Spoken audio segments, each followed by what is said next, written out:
Back to the coverage here. 11 po ang abante dito ng BanKo Perlas Spikers.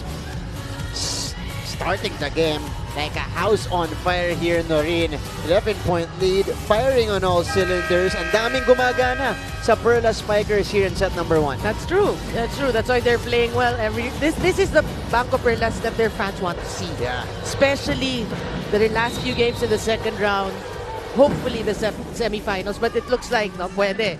And they're looking at the finals naman because for the previous conferences, it's always sayang. Sayang yung BanKo, sayang yung BanKo. So this conference, sana for them and their fans, they can make it naman to the finals. Yun na lang yung kulang, no? Pumasok sila sa finals, Noreen, after, finishing 3rd, 4th in the past conferences here. But BanKo right now, playing with, must-win situation in their minds. So baka yung pressure nakakatulong in finding, of course, their consistency. That sense of urgency really helping the team out. Yeah, and taking from that win also against Motolite. That was, we mentioned it, that was a huge win for BanKo. So 16-6. Chef's Classics finally breaking the run. It is Ben Juanillo, who was one of the best blockers last year in the NCAA. Nanggaling to sa LPU Lady Pirates program. Roses with a push from the middle. Good placing coming from Sue. 17-6. Yeah. Using their veteran smarts there, always like to say. Yeah. Obviously, BanKo has acknowledged the fact or recognized the fact that the drops right now are scoring the points for them. So make it simplify it. Drop it first until Chef's Classics adjust. So that's the simplest point for them, though. Service ace nanggaling naman dito kay Jem Ferrer, who is back at the service line. So the first ball, kailangan solusyonan dito ng Chef's Classics. Jem Ferrer, De Jesus, rising, elevating for that hit. Everyone clicking for BanKo. 19-6. Look at the setup job here by Jem to Ella. And a timeout on the floor here for Chef's Classics. May coverage naman eh. Ha? Sayang yung bola natin, oh. Laban mo, ha? Coverage naman eh. Okay? Kanina pa tayo pinapalon. Ay natin mataas. Ha? Tara. Let's go.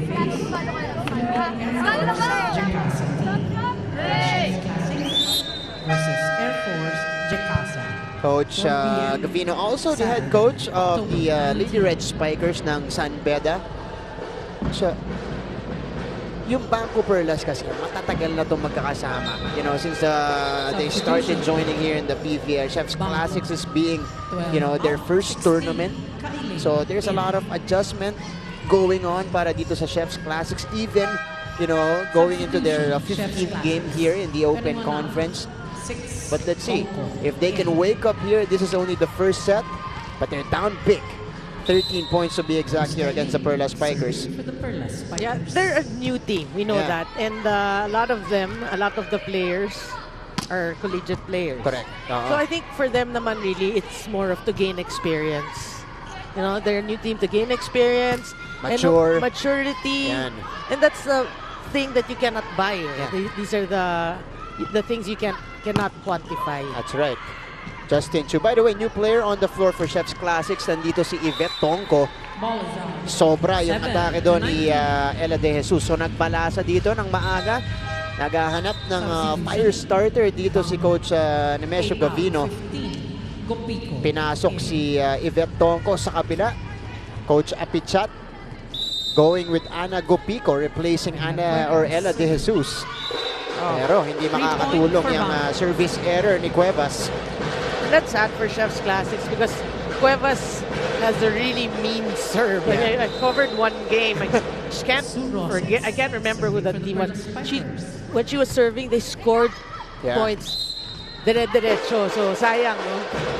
So might be the only bright spot on the service line for substitution. The Chef's Classics here. Pero kanina nag-service error adding to the woes. Doromal pumasok na rin para dito sa BanKo Perlas. Yeah, and Coach Apichat consuming his substitutions here. Digging deep right away. And this is a free ball for BanKo. Sindayen, Kailing, Gopiko. Andun si Cuevas to receive. Chu, tinawid, Roses sending it back. Cuevas. The back set, mahirap nakuha mula dito kay Cuevas. Double touch. Yeah, near collision, medyo nag-alangan. Substitution, BanKo. There was medyo poor spacing In. between Angeles and Cuevas in that sequence. Matias entering the game. A lot of substitution here by both teams, ha? Ito naman, mag-iiba na talaga ng diskarte si Coach Gavino. Setter na yung pinalitan niya. For the Perlas Spikers. Matias replaced by Cuevas. Matias, the setup to Niza Viray, wala.